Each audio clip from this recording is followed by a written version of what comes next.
Hey Alan, here's a quick look at your swing from the other week. Sorry for the delay on this, but here we go. On the left was before and on the right is after. I've drawn some lines there to help indicate and make it a little bit more obvious what's going on. On the right, on the left side there, we can see the width of the stance, and if we kind of focus in on the grip there, we can see your right hand is pretty strong, and your thumb is to the right side of the grip. And we can see the thumb of the left hand, in fact. Okay, we'll do a comparison to one on the right, and the hand is much more on top. Okay, this helped get the club into a more of a neutral position, but more of that in a moment. So that was your first aspect that we looked at. Let's look at also the shaft angle at setup. We can see on the left side there how the shaft is leant forwards and pressed towards your left leg, whereas on the right side here the shaft is more neutral, still slightly pressed forward but not as much.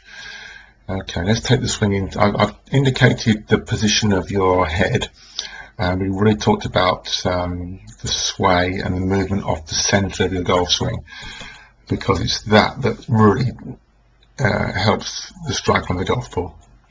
So as you take the golf club back on the left here, we can see how you move outside the box and the weight is shifted onto your right side, and because of the grip it makes your backswing shorter and also puts your club face into what we call a shut position. This is why you hit the ball low and left.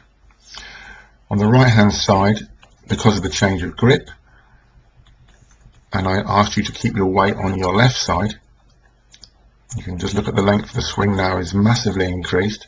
The club face is in a much more neutral position, and your head is directly over the ball, well, pretty much over the ball, which means it makes it much easier now for you to come back to the ball. So let's show the downswing on the left.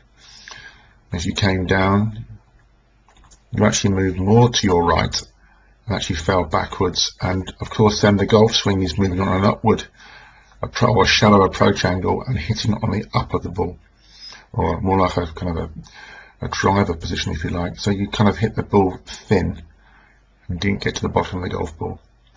Let's look at the movement down on the right here. See how much more now your head is over the ball, and of course now the centre of the golf swing is over your sternum, hitting down onto the golf ball. A really good position through impact there, Alan. It's obviously going to increase distance and power and accuracy.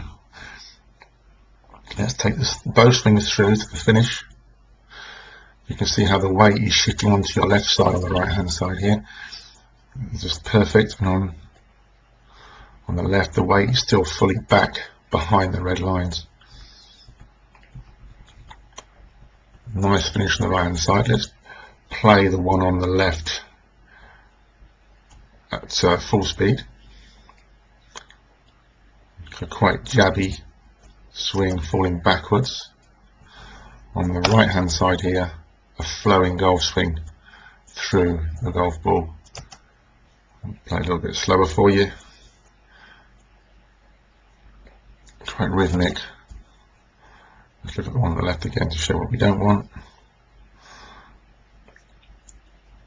Movement to the right, falling backwards, lifting up. So we're looking at grip, we're looking at positioning over the ball and impact. So keep looking through this video, Alan, and repeating what we're doing, and I'm sure your golf's going to get much better in the very near future.